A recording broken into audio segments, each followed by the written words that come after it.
Assalamualaikum warahmatullahi wabarakatuh. Selamat datang kembali di channel Radio Story. Masih bersama dengan saya Mas Alan.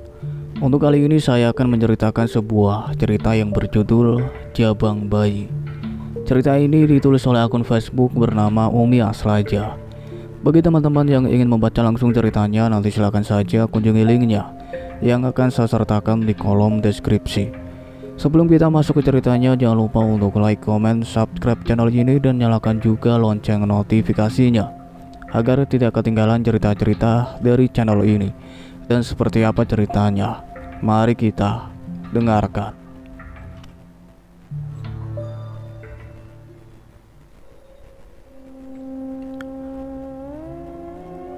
Galih dan Rena merasa sangat bahagia ketika dokter mengatakan bahwa Rena positif hamil.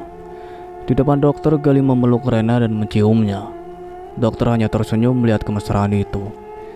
Dirinya pun turut merasakan kebahagiaan dengan apa yang dirasakan oleh mereka. Tentu saja bagaimana tidak bahagia setelah menunggu selama 5 tahun. Pasangan itu akhirnya akan memiliki momongan. Keluarga Galih juga keluarga Rena yang tergolong adalah orang berada. Begitu mendengar bahwa akan ada calon keluarga baru untuk mereka, kedua kubu keluarga itu langsung merencanakan acara pesta penyambutan. Namun, di antara seluruh keluarga yang berbahagia, ada salah seorang yang tidak begitu antusias. Dia adalah Selin, adik kandung Galih yang masih kuliah. Selin, gadis yang berpenampilan tomboy itu, terlihat biasa saja. Bahkan merasa apaan sih dengan melihat antusias keluarganya. Sejak dulu memang Selin yang tampak kurang suka dengan hubungan Galih dengan Rena. Entah mengapa, bahkan saat acara pernikahan, Selin tidak pulang dari tempatnya kuliah. Namun tidak ada yang peduli dengan sikap Selin yang demikian itu. Sikap cuek gadis itu tersisi oleh kebahagiaan keluarganya. "Gak usah berlebihan, Pak Mali," ujar Selin ketika mendengar keluarganya akan mengadakan acara pesta di rumah mereka. "Selin, udah deh, kalau kamu tidak suka, gak usah komen," ucap dingin kakaknya yang paling besar bernama Desta. Desta adalah kakak Galih, sementara Selin adalah adiknya. Jadi Galih adalah saudara lelaki satu-satunya. "Aku cuma ngingetin kok, kalau kalian tidak terima juga gak usah peduli," ucap Selin yang tidak kalah sengit. "Loh, kok malah debat di sini? Ayo Des, kita ke butik, temanin mama," seru mamanya yang tiba-tiba muncul sudah terlihat rapi. "Ya sudah ya mah, enak aku ngadepin bocah gak jelas," sungut Desta sambil bangkit dari duduknya. Marlin hanya mendengus lanjut baca buku. Melihat keluarga yang begitu antusias, Rena merasa sangat tersanjung. Galih tersenyum sangat senang melihat antusias keluarganya. "Ih, kenapa sih mereka seheboh gitu? Baru juga 5 minggu," ucap Rena berasa sangat bingung. "Biarlah sayang, mungkin saking senangnya," kata Galih lembut sembari merengkuh bahunya. Rena tersenyum mencium pipi Galih sebagai hadiah. Acara selamatan dalam penyambutan calon si Jabang Bayi berjalan dengan meriah. Setelah di rumah Galih, gantian dilangsungkan di rumah orang tua Rena. Akibatnya membuat Rena kecapean dan harus dilarikan ke rumah sakit. Dokter cuma menyarankan supaya Rena banyak istirahat. Tidak apa-apa, tidak ada masalah dengan kandungannya yang tampak sehat. Mendengar ucapan dokter, Rena juga Galih merasa lega. Setelah tahu Rena hamil, Galih melarang Rena bekerja. Rena langsung resign dari kantornya. "Beneran kamu resign, Ren? Padahal sayang sekali loh, jabatan kamu kan lumayan. Juga kandungan kamu juga masih kecil kan? Itu atas kemauanmu atau kemauan Galih?" tanya Caca, sahabatnya yang kerja satu kantor. Rena menarik nafas dalam, mengelus perutnya yang masih terlihat langsing. "Aku tidak keberatan untuk berhenti kerja, ini juga kemauanku dan didukung oleh Galih. Aku mau fokus mempersiapkan diri menjadi calon ibu," kata Rena sembari tersenyum manis. Sok sweet deh. Duh, jadi pengen hamil juga biar disayang sama suami," kata Caca dengan ekspresi lucu. Rena tertawa geli. Emang kamu punya laki? Nggak jelas kamu ah, canda Rena. Karena tahu jika sahabatnya itu masih jomblo. Mendengar itu, Caca cuma nyengir. Aku pengen punya anak, tapi nggak usah nikah. Bisa nggak ya? Tanya Caca semakin tidak jelas. Bisa, bikin aja dari adonan, canda Rena. Iya, itu sih udah ding. Keduanya tertawa geli. Waktu berlalu begitu cepat.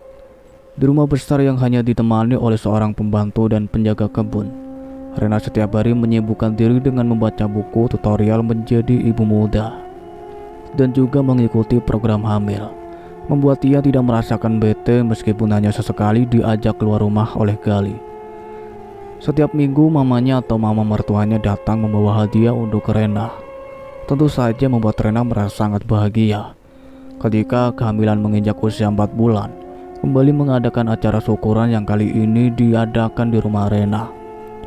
Sembari sekalian mengundang anak yatim dari beberapa panti asuhan. Semua pengerjaan dilakukan oleh kedua keluarga, sehingga acara syukuran itu terkesan sangat meriah. Rena dan Gali hanya tahu bersih. Pemeriksaan rutin juga dilakukan oleh Rena setiap bulan, didampingi oleh suami tercinta Gali. Perut Rena sudah tampak menonjol. Usia kandungannya sudah menginjak 5 bulan.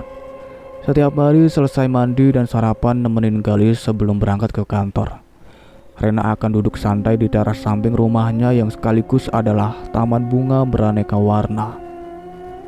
Mang Opai, pria setengah baya yang bertugas merawat taman dan juga tanaman, sesekali tersenyum melihat majikannya yang cantik tengah duduk di kursi panjang sambil membaca buku.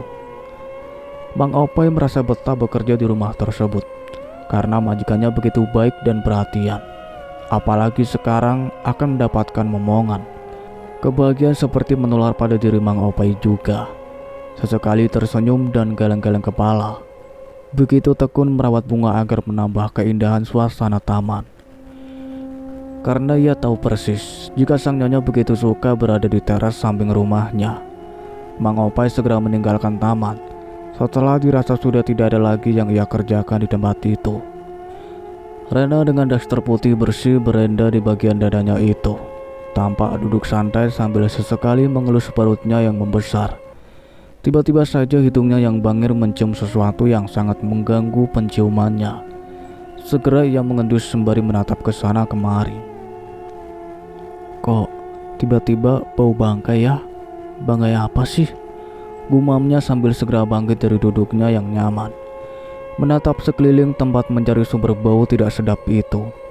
Karena tidak menemukan, ia segera berjalan mengintari setiap sudut taman untuk memastikan adanya bangkai tikus atau apa di sana. Tapi tidak ada apapun juga sebagai biang bau tidak sedap itu. Rena melangkah masuk ke dalam rumah, mencari Mang Opai yang rupanya sedang makan. Rena tidak jadi menyuruh Mang Opai untuk mengecek sumber bau tersebut. Ia tidak ingin mengganggu Mang Opai yang sedang sarapan tersebut. Segera ia pindah ke dalam kamarnya, menyusun bantal untuk bersandar sembari lanjut membaca buku. Tiba-tiba kembali ia mencium bau bangkai yang sangat menyengat yang sepertinya berada di dalam kamarnya. Rasa mual sangat dahsyat membuat perut Rena serasa sedang diaduk. Gas naik ke tenggorokan dan Rena muntah di lantai kamarnya. Ia tidak sempat untuk berlari ke kamar mandi. Rena membungkuk sembari memegangi perutnya yang seperti sedang diaduk, terus mengeluarkan cairan dari mulutnya sampai terasa begitu pahit. Habis sudah sarapan pagi tadi tidak tersisa lagi. Bahkan rasa mual itu seperti ingin mengeluarkan semua isi dari perutnya. Bibi Iem yang sedang menjemur pakaian di lonteng berlari menuruni tangga. Dari atas terdengar suara Rena yang sedang muntah. Ya Allah non, kenapa non? Ya Allah. Seru wanita itu panik, membantu majikan cantiknya untuk duduk di atas tempat tidur. Segera berlari ke dapur untuk mengambil segelas air hangat. Wajah Rena tampak pucat sekali. Bibirnya bergetar, pipinya terasa dingin. Mang Opai yang diberitahu oleh Bi Iem segera berlari ke kamar Rena. Panik melihat kondisi majikan yang terlihat sepucat mayat. Bagaimana ini Mang Opai? Cepat telepon Den Gali, seru Bi Iem dengan cemas. Mang Opai juga tampak gugup segera menelepon Galih di kantor. Bu Iya membantu Rena untuk meminum air hangat. Tak lama Galih segera datang dan segera membawa Rena ke rumah sakit. Karena kali ini Rena tambah begitu shock, dokter segera memasang selang infus. Wajah Rena yang pucat berangsur membaik dan tampak kembali memiliki darah. "Istri saya kenapa, Dok?" kata Bibi yang muntah-muntah. "Apa salah makan kali ya, Dok?" tanya Galih yang sudah akrab dengan sang dokter spesialis kandungan tersebut. "Penyebabnya belum diketahui. Mungkin istrimu bisa menjelaskan, tapi jika itu efek dari kehamilan, seharusnya di usia kandungannya yang sudah 5 bulan, rasa mual juga muntah itu sudah lewat. Mungkin ada penyebab lain yang menyebabkan hal itu terjadi." Dokter menjelaskan dan Galih tampak paham. Setelah Rena menjelaskan, akhirnya mereka tahu apa penyebabnya. Karena itu Mang Opai memeriksa taman juga kamar di rumah untuk mencari sumber bau bangkai yang membuat Rena muntah hebat. Tapi Mang Opai tidak menemukan bangkai apapun, juga tidak mencium aroma yang dimaksud oleh Rena. Saat Galih pulang juga tidak menemukan apa-apa di kamarnya, tidak mencium bau seperti yang dikatakan oleh Rena. "Beneran, Yang, aku tidak bohong. Aku nyium bau bangkai yang sangat menyengat. Aku juga udah coba cari, tapi gak nemuin apapun. Aku pindah ke dalam kamar. Dalam kamar malah semakin menyengat baunya. Aku tidak tahan dan perutku mual sangat hebat," ujar Rena menjelaskan pada Galih, dokter dan juga keluarganya yang datang dengan panik saat menerima kabar Rena masuk ke rumah sakit dan diopnam. Galih mengelus pucuk kepalanya dengan penuh kasih sayang. "Gak ada, sayang. Aku juga Mang Opai sudah mencari ke semua tempat, tapi tidak menemukan sumber bau yang kamu maksud," kata Galih menjelaskan. "Entahlah, Yang, sepertinya bau itu ngikutin aku. Kan taman dengan kamar lumayan jauh. Jika bangkai itu ada di taman, pasti gak kecium dari kamar, kan kehalang ruangan lain. Tapi waktu aku di kamar, baunya semakin menyengat," kata Rena tidak habis mengerti. "Sudahlah, tidak usah dipikirkan. Yang penting kamu harus menjaga perutmu dengan baik. Semua akan baik-baik saja, percaya padaku," ucap Galih dengan lembut. Rena mengangguk sambil mengelus perutnya. Mungkin kejadian itu adalah suatu kebetulan bagi Rena. Sesuatu yang meskipun tidak dapat ia mengerti, namun karena cinta kasih dan perhatian suami juga keluarga, membuat Rena akhirnya melupakan kejadian janggal tersebut. Namun tidak bagi Selin. Gadis tomboy itu seakan mencium sesuatu yang janggal dengan kejadian itu. Tapi karena semua orang tidak ada yang akan mau peduli padanya, dan hanya akan peduli pada calon cucu mereka, akhirnya Selin hanya bisa diam sambil terus membaca keadaan. Rena sudah boleh pulang ke rumah, didampingi oleh mama juga mama mertuanya, dan disambut oleh iparnya juga papanya di rumah. Seperti ratu yang sangat dimanja, segala kemewahan juga perhatian tertumpah padanya sebagai calon ibu dari seorang raja muda. Tidak ada sedikit pun cacat dalam rumah tangga Rena dan Galih. Melimpah harta, cinta dan kasih sayang, seakan sempurna tiada celah. Perpaduan kedua keluarga besar yang harmonis juga romantis. Namun 2 minggu kemudian, saat Rena tengah tertidur pulas, ia bermimpi. Mati lampu membuat ia terbangun. Gugup gagap merabai Galih yang ia tahu tidur di sebelahnya. Tapi ruang sebelah ternyata kosong. Rena memanggil dalam kegelapan. Yang, kamu di mana? Aku takut, Yang." Namun Galih tidak menyahut. Tidak ada atau tidak mendengar dirinya yang tiba-tiba merasa cemas sendirian. Rena berusaha bangkit dari tempat tidur. Ia merasa tidak betah berada di tengah gelap gulita seperti itu. Tiba-tiba kilat menanda akan turun hujan tampak dari balik gorden kamarnya, hingga menimbulkan suasana remang beberapa saat. Dan saat itu Rena bisa melihat sesuatu berdiri di tengah jendela. Angin kencang meniup tirai tipis yang melambai tidak karuan. Sosok itu menarik perhatian Rena yang sedang mencari terang, dan kilatan cahaya dari luar yang sesekali membias. Tak ayal menarik tatapan matanya pada ruang yang sesekali tampak remang itu. Iya, itu jendela. Tapi apa yang berdiri nemplok di kaca jendela itu? Seperti kucing bentuknya. Nemplok di kaca seperti noda tebal dan nyata. Langkah kaki Rena tertarik untuk menuju ke arah sana. Rasa penasaran yang begitu tinggi membuat ia mengulurkan tangannya pada sosok itu yang entah apa. Semakin dekat dan dekat, sosok yang menempel melekat pada kaca jendela itu perlahan bergerak. Uluran tangan Rena pun semakin dekat. Ketika tinggal beberapa senti lagi, tiba-tiba saja dari sosok tersebut tampak dua bola mata merah menyala. Rena terhendak mundur satu langkah. Ma. Ada suara bisikan aneh dan menyeramkan. Namun saat itu Rena terbangun dengan tersentak. Gerakannya yang terkejut itu membuat urat di perutnya mengencang dan kram. Au! Rena menjerit kecil sambil pegangi perutnya.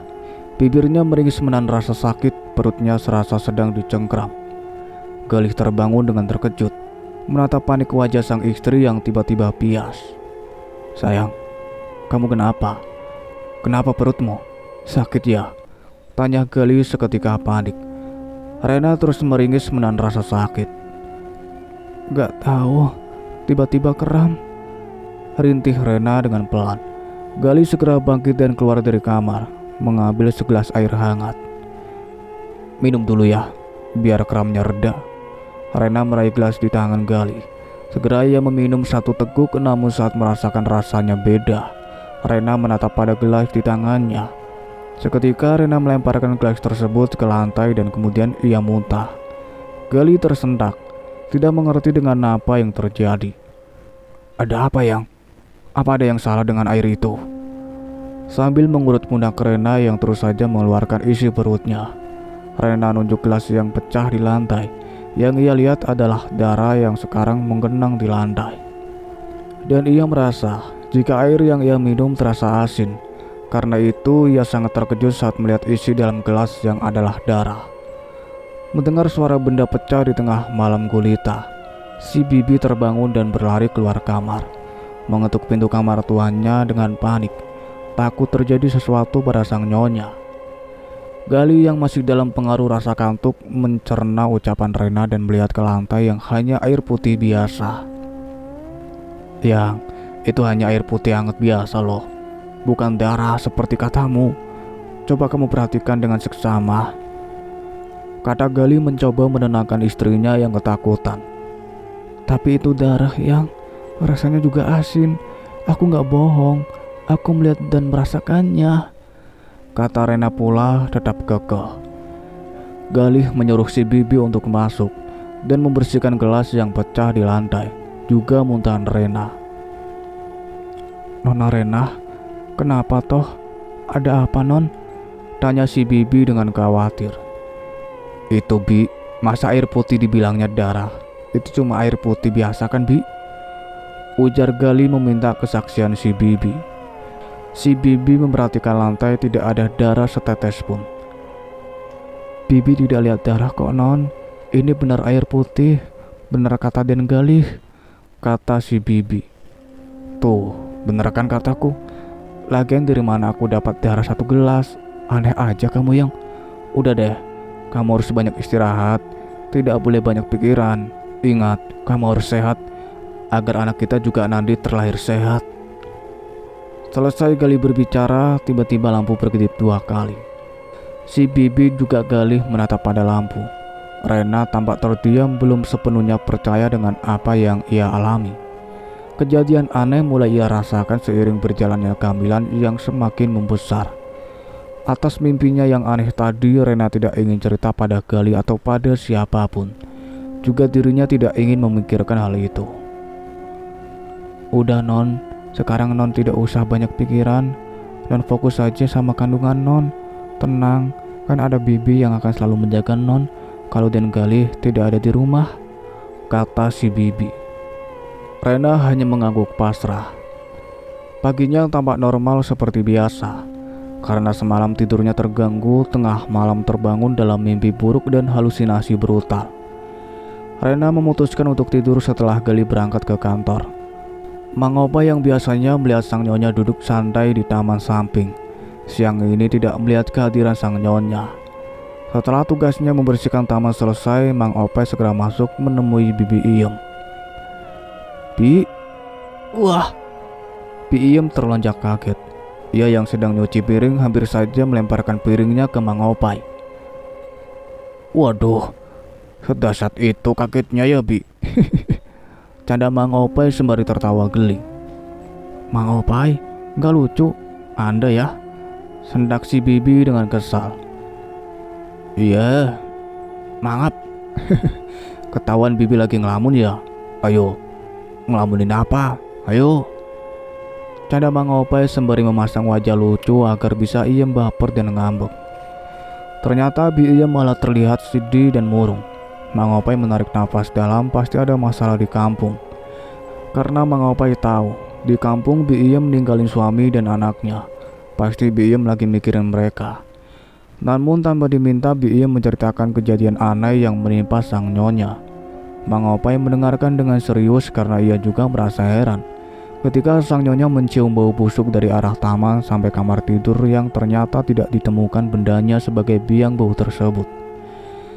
Saat itu Mang Opai sempat merasa galau, takut dipecat karena kerja tidak benar, hingga menyebabkan sang majikan masuk rumah sakit. Namun yang bikin heran dan tidak masuk akal, kenapa hanya sang nyonya yang mencium bau busuk tersebut, yang lain tidak termasuk Mang Opai. Untuk saja tidak ditemukan bukti apapun, sehingga Mang Opai tidak bisa disalahkan. Sementara itu Rena yang terlelap karena benar-benar merasakan kantuk yang amat sangat. Matanya perlahan terpejam, namun telinganya masih bisa mendengar meskipun samar. Mama. Seketika mata Rena terbuka, melirik ke kanan kiri namun tidak menemukan siapapun juga. Mungkin itu hanya pendengaranku saja, batinnya sambil tersenyum tanpa rasa cemas. Kembali ia terpejam tanpa ingin peduli dengan apapun lagi. Mama, sakit. Bukan hanya terbuka, namun kali ini mata Rena melotot. Seketika ia melihat gumpalan darah segar nemplok di atas tempat ia tidur. Langit-langit kamar yang berwarna krim itu tampak jelas noda merah darah segar yang mulai menetes. Tetesan darah segar itu yang entah dari mana asalnya menitik tepat di kening Rena yang terlentang. Ketika Rena hendak mengusap tetesan yang mengenai keningnya itu, juga untuk memastikan jika itu bukan darah, tapi tiba-tiba ia merasakan kedua tangannya terasa kaku, tidak dapat digerakkan sama sekali. Rena berusaha sekuat tenaga untuk menggerakkan kedua tangannya, tapi semakin ia berusaha keras, semakin kaku kedua tangannya. Bahkan kaki juga tubuh lainnya juga tidak dapat bergerak. Ia ingin teriak, meminta tolong kepada Bi Iem, namun ternyata suaranya juga tidak bisa keluar. Semakin ia berusaha untuk teriak dan bergerak, gumpalan darah segar di atas plafon kamarnya semakin menetes. Tidak cuma mengenai keningnya, tetesan darah itu terus menetes mengenai seluruh wajah bahkan tubuhnya. Seperti air yang sengaja dituangkan dari atas, namun berbentuk cairan merah langket dan berbau amis tajam, mengguyur sekujur tubuh Rena yang gelagapan. Selain tidak bisa bergerak, saat ini juga Rena mengalami susah bernafas. Cairan itu masuk ke lubang hidung juga mulutnya serta matanya. Saat ini kamar Rena berubah menjadi kolam merah yang ada Rena di dalamnya. Bukan cuma itu, saat ini cairan kental berbau amis tajam itu seakan bergerak dan merayap ke sekujur tubuh Rena, menarik kulit seperti tengah dikuliti. Rena tidak bisa lagi mengingat bagaimana rasanya sakitnya itu, terutama pada wajah yang seakan telah robek hancur, juga pada perut yang terasa telah terbelah, dan janinnya serta ususnya terburai. Tapi seketika Rena merasa getaran hebat pada ranjang tidurnya. Saat itu tiba-tiba ia bisa bergerak. Ketika sadar, tangan juga kakinya serta tubuh lainnya kembali normal. Rena segera bangkit, menatap panik dengan nafas memburu. Menatap kedua tangannya, memeriksa sekeliling juga perutnya. Tidak ada yang aneh, tidak ada noda merah setetes pun. Rena segera bangkit, segera keluar kamar dan mencari Bi Iem. Bibi, serunya berulang kali. Iya non, iya, sahut Bi Iem dari teras belakang. Di tangannya tampak keranjang sampah. "Ada apa, Non? Ada yang bisa Bibi bantu?" tanya si Bibi Iem dengan sungkan. Buatin saya susu coklat hangat ya, Bi. Gulanya sedikit aja. Antarkan ke teras samping." "Oke, siap, Non. Bibi cuci tangan dulu ya." Rena tersenyum. Ketegangan di wajah sedikit berkurang. Segera ia melangkah ke arah pintu teras samping yang tampak kedua buah jendela kaca besar. Hingga dari dalam ruangan tampak teras dengan kursi panjang, tempat ia biasa duduk santai. Juga terlihat jelas aneka bunga indah tertata rapi. Rena melangkah semakin dekat ke arah pintu. Namun tiba-tiba dari pantulan kaca jendela itu, Rena melihat bayangan merah di sebelahnya. Spontan Rena menatap ke arah yang ada bayangan merahnya itu. Tapi di kanan kirinya tidak ada apapun selain dirinya yang mengenakan daster warna biru muda. Juga di sekitarnya tidak ada yang berwarna merah seperti dalam pantulan kaca di hadapannya. Rena gegas membuka pintu dan menarik nafas dalam, merasakan kesegaran udara taman bunga kesayangannya. Ia tidak ingin memikirkan apapun, termasuk kejadian yang ia alami yang ternyata hanya mimpi. Meskipun itu bagaikan nyata dan sangat menakutkan. Duduk rileks dan mengatur nafas. Bi Iem datang dengan segelas susu hangat, meletakkan dengan hati-hati di atas meja bulat kaca samping kursi. Tidak ingin mengganggu sang majikan cantik yang sedang terpejam. Namun ketika ia akan berbalik, Rena memanggilnya. "Bi." "Iya, Non. Perlu apa lagi?" "Mungkin Non ingin Bibi ambilkan cemilan kesukaan Non," ujar si Bibi sumringah. Rena bergerak duduk dan menatap Bi Iem sayu. "Tidak, Bi. Bukan. Saya..." "Kenapa, Non? Ada apa? Katakan saja." Apa mungkin bawaan orang hamil itu sering merasa was-was juga halusinasi ya?" Bi Iem terdiam sesaat, menatap majikannya yang seperti sedang menunggu jawaban. Sedangkan Bi Iem takut salah memberikan jawaban, karena apapun itu akan sulit diterima oleh orang lain. "Bibi tidak tahu, Non. Tapi kalau di kampung, orang hamil itu mempunyai beberapa pantangan yang setiap daerah pasti berbeda. Jadi jika Non mengalami perasaan seperti itu, sebaiknya Non banyak berdoa. Tapi maaf ya, Non, bukan Bibi ingin menasihati Non. Soalnya takutnya Non menganut paham yang berbeda. Bibi minta maaf jika sekiranya saran Bibi kurang berkenan di hati Non. Sekali lagi Bibi minta maaf," kata si Bibi panjang lebar. Rena terdiam dan tersenyum. "Gak apa-apa, Bi. Terima kasih atas sarannya. Mungkin benar kata Bibi, saya tidak pernah berdoa dan merasa jika semua akan baik-baik saja. Padahal orang hamil katanya itu kan wangi bagi makhluk halus ya, Bi." "Benar sekali itu, Non." Bi Iem tersenyum. "Tapi Non kenapa? Apa ada sesuatu yang Non rasakan?" tanya Bi Iem menatap lurus. Gak ada, Bi. Cuma sering merasa cemas saja." Bi Iem tersenyum. Rena tidak ingin menceritakan hal yang terjadi yang sangat mengerikan jika dibayangkan. Jangankan orang lain, dirinya pun tidak percaya dengan apa yang terjadi. "Ya sudah, kalau begitu Bibi ke dapur dulu ya, Non. Jika ada yang Non inginkan, panggil saja Bibi," ucap Bi Iem. Bu Iem segera beranjak pergi. Rena menyeruput susu hangat yang disediakan oleh Bi Iem. Menyeruput dengan nikmat, namun tiba-tiba ada rasa yang aneh dan berbeda. Ada sesuatu yang mengumpal seperti gumpalan tertelan oleh tenggorokannya. Seketika Rena tersedak, merasa aneh dengan rasa susu yang meluncur di tenggorokannya.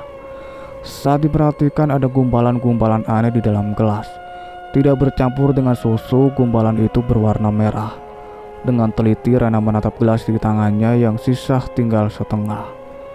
Tiba-tiba perutnya terasa mual, seperti ada sesuatu yang sedang mengocok isi perutnya. Seketika dari mulut Rena menyembur cairan putih dan gumpalan merah seperti cendol, namun berwarna merah kehitaman.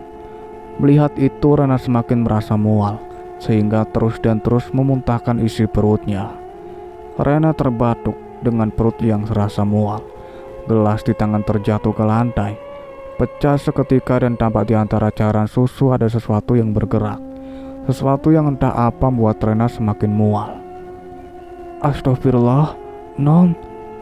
Bi Iem yang mendengar suara pecah segera berlari ke teras.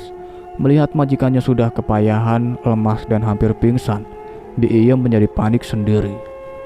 Mang Opai, Mang, tolong Mang, seru Bi Iem dengan panik. Mang Opai yang mendengar panggilan Bi Iem bernada panik segera datang dengan tergopoh. Ya Allah, Non, kenapa Bi? Tanya Mang Opai yang langsung membopong tubuh Rena untuk dibawa ke ruang dalam. Gak tahu Mang Opai, tiba-tiba begini. Duh, gimana ini Mang Opai? Cepat telepon dokter Bi atau dan Galih. Iya Mang, gugup Bi Iem. Meraih ponsel dengan gemetar. Yang ia hubungi adalah Galih. Galih langsung pulang karena merasa sangat khawatir. Di jalan Galih menghubungi dokter khusus untuk Rena. Sehingga saat ia sampai tidak lama dokter juga sampai. Galih menemui Rena yang berwajah pucat. Bibirnya membiru dengan mata terpejam.